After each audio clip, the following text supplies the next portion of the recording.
በዓለም ላይ ካሉት እጅግ ስኬታማ ሰዎች አንዱ ነበር። በዙሪያው ዝና፣ ገንዘብና የቅንጦት ህይወት ነበረው። ነገር ግን በአንድ ሌሊት ሳይሰናበተው ጠፋ። ፖሊሶች ፈለጉት፣ ቤተሰቦቹ አዘኑ፣ የቢዝነስ አጋሮቹ ደነገጡ። ከ20 ዓመታት በኋላ ግን በጫካ ውስጥ ራቁቱን በሚባል ደረጃ በአንዲት ጎጆ ውስጥ ተገኘ። ሰላም የወግና እውነታ ቤተሰቦች፣ ዛሬ የምነግራችሁ ታሪክ ስለ አንድ አብዮተኛ ነው። አልበርት ዶክስ ይባላል። ይህ ሰው ሁሉንም ነገር ትቶ ለምን ተሰወረ? በብቸኝነት ውስጥ ያገኘው ሚስጥር ምንድነው?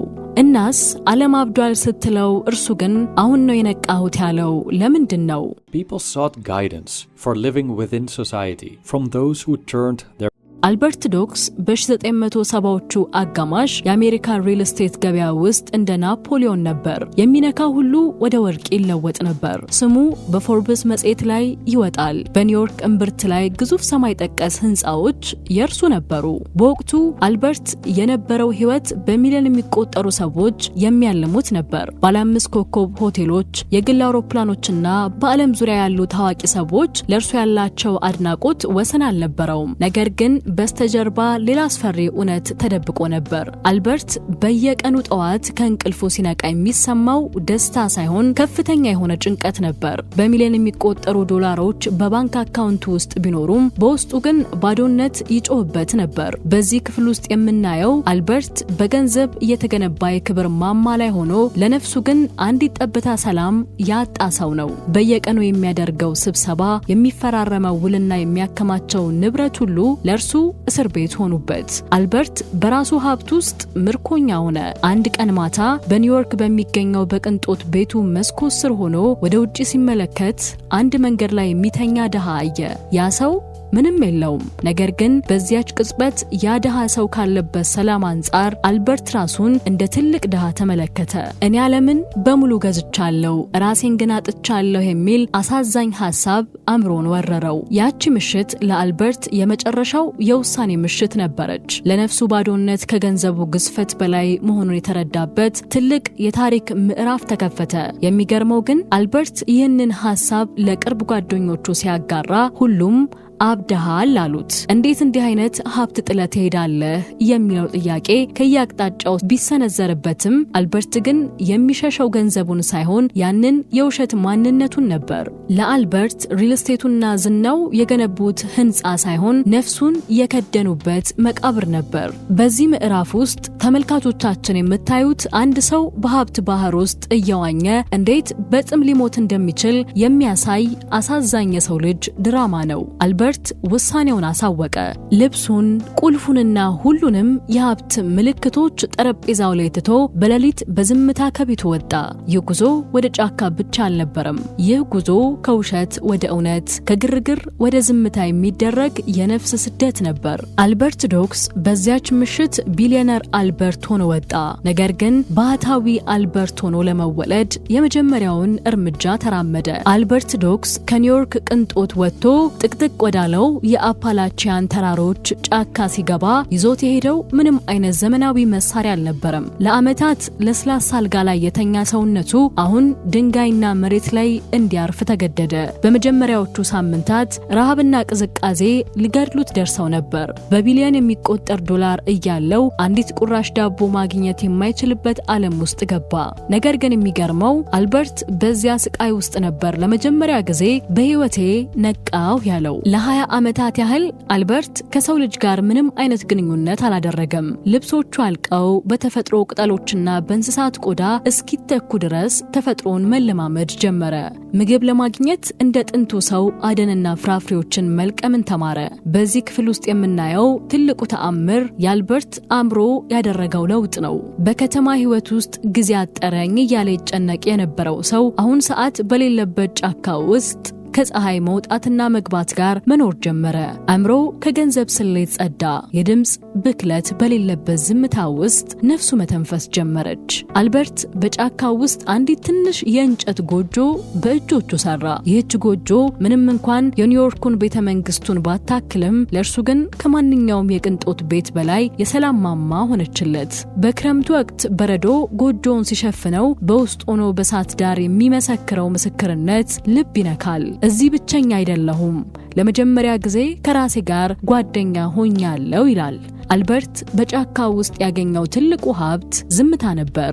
ያ ዝምታ የራሱን ድምጽ እንዲሰማ ስህተቶቹን እንዲያይና እውነተኛው ደስታ በውጭ ሳይሆን በውስጥ መሆኑን እንዲረዳ አደረገው። አልበርት 20 ዓመታት ሙሉ ባህታዊ ሆኖ ሲኖር ዓለም ግን እርሱን ረስታው ነበር። ኩባንያዎቹ ፈርሰዋል፣ ንብረቶቹ ተሸጠዋል፣ ሰዎችም ሞተዋል ብለው ደምድመዋል። እርሱ ግን በተራራው አናት ላይ ሆኖ ወደ ታች ወደ ከተማዋ ሲመለከት የሚታየው ብርሃን ሳይሆን የሰው ልጅ በስግብግብነት የሚቃጠሉበት እሳት ነበር። አልበርት ራሱን ከጥፋት እየታደገው ራሱን በማግለል ነበር። ከ20 ዓመታት በኋላ እንደ አውሮፓውያን አቆጣጠር በ1990ዎቹ አጋማሽ 2 አዳኞች በአፓላቺያ ተራሮች ውስጥ ጠፍተው ሳለ በአጋጣሚ ወደ አልበርት ጎጆ ደረሱ።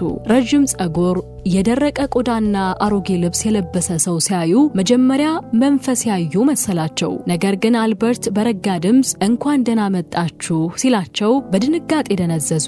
አዳኞቹ ወደ ከተማ ተመልሰው አንድ እንግዳ ሰው ተራራው ላይ አለ የሚል ወሬ አናፈሱ። ፖሊስና የአካባቢው ባለስልጣናት ቦታው ላይ ሲደርሱ ያ ሰው ከ20 ዓመታት በፊት የጠፋውና ሞቷል ተብሎ የተረሳው ቢሊዮነር አልበርት ዶክስ መሆኑን አረጋገጡ። የአልበርት መገኘት ዜና እንደ ሰደድ እሳት ዓለምን አዳረሰው። ጋዜጠኞች፣ የድሮ ቢዝነስ አጋሮቹና ካሜራዎች ተራራውን ወረሩት። ሁሉም ሊጠይቁት የፈለጉት አንድ ጥያቄ ነበር፣ እንዴት ለምን የሚል። አልበርት ግን በካሜራዎቹ ፊት ሲቆም የታየው ፍርሃት ወይም ድንጋጤ አልነበረም። ይልቁንም ጥልቅ የሆነ ርህራሄ ነበር። ካሜራዎቹንና የሰዎቹን ግርግር ሲመለከት ልክ እንደ መካነ እንስሳት እንግዳ ፍጡር እንደሚያዩት ተገነዘበ።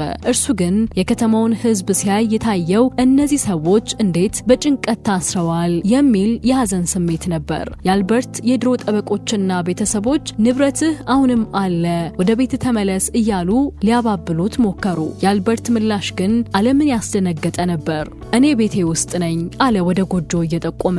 እናንተ የምትሉኝ ቤት እስር ቤቴ ነበር። እዚህ ተራራ ላይ ግን ሰማዩ ጣሪያዬ፣ ምድር ደግሞ ምንጣፌ ነው። 20 ዓመታት ሙሉ አንድም ቀን ታምሜ አላውቅም፣ አንድም ቀን አልተጨነኩም። ታዲያ ወደ ምን አይነት ህይወት ነው እንድመለስ የምታደርጉት ሲል ጠየቃቸው። የንግግር በወቅቱ በሚዲያዎች ላይ ከፍተኛ መነጋገሪያ ሆኖ ነበር። ዓለም አልበርትን አብዷል ብላ ልታከመው ስትፈልግ እርሱ ግን ጤነኛው እርሱ ብቻ እንደሆነና የተቀረው ዓለም በገንዘብና በስልጣን እብደት እንደተለከፈ ያምን ነበር። ፖሊሶችና ባለስልጣናት በግዳጅ ሊያወርዱት ሲሞክሩ አልበርት የመጨረሻውንና እጅግ ስሜታዊ የሆነውን ቃሉን ሰጠ። እባካችሁ ሰላሜን አትስረቁኝ፣ እኔ ሞትኩት ኒውዮርክ ያለሁ ነው፣ አሁን ግን በህይወት አለው ሲል አወጀ። አልበርት ዶክስ ወደ ከተማ እንዲመለስ የቀረበለትን ጥሪ በሙሉ ውድቅ ካደረገ በኋላ የመጨረሻ ዘመኑን በዚያው በተራራው ላይ ለማሳለፍ ወሰነ። ለዓመታት ሲጠራቀም የነበረው ግዙፍ ሀብት፣ ኩባንያዎቹና ንብረቶቹ ምን ሆኑ የሚለው ጥያቄ የብዙዎች ነበር። አልበርት ግን እንዲህ አለ፣ ያን ሁሉ ሀብት እኔን አላዳነኝም። ስለዚህ ለሌሎች ሰላም እንዲሆን አድርጎት። በጠበቆች አማካኝነት የቀረውን ሀብቱን በሙሉ ለተፈጥሮ ጥበቃ፣ ለድሆች መርጃና ለታመሙ ሰዎች የሚውል ትልቅ ግብረሰናይ ድርጅት እንዲቋቋም አደረገ። ራሱ ግን ምንም ሳይዝ በጫካ ውስጥ ባለው ሰላሙ ብቻ ረክቶ ቀረ። አልበርት ሲሞት ምንም አይነት የባንክ አካውንት ወይም የቤት ካርታ አልተገኘም። የተገኘው ነገር ቢኖር በጎጆ ውስጥ ግድግዳ ላይ የተቀረጸች አንዲት አጭር ጽሑፍ ብቻ ነበረች። የሰው ልጅ ትልቁ ስህተት ደስታን ከውጭ ፍለጋ መባዘኑ ነው። እውነተኛው ሀብት ነፍስ ከራሷ ጋር ሰላም ስትሆን ነው የምትል። ይህች ሐረግ ዛሬም ድረስ በብዙ ስነልቦና ባለሙያዎችና ፈላስፎች ዘንድ እንደ ትልቅ መመሪያ ትጠቀሳለች። አልበርት በቢሊዮን ዶላር ሊገዛው ያልቻለውን ሰላም በነፃ በጫካ ውስጥ አገኘው። ዛሬ ሁላችንም በቴክኖሎጂ በውድድርና ከሰው ምን አነሳለው በሚል ሩጫ ውስጥ ተጠምደናል። ነገር ግን አልበርት ዶክስ የሚያሳስበን አንድ እውነት አለ።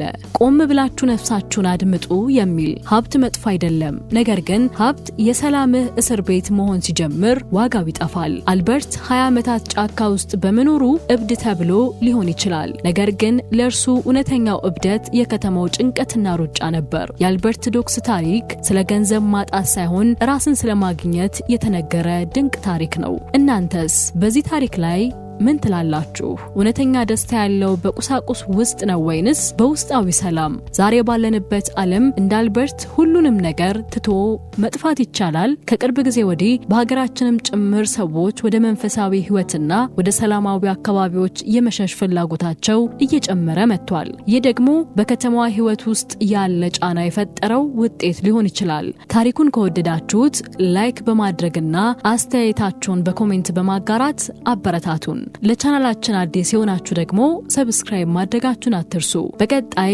በሌላ አጓጊና አስተማሪ ታሪክ ወደ እናንተ እንመጣለን። ሰላም ለሁላችን። ቸር ሰንብቱ።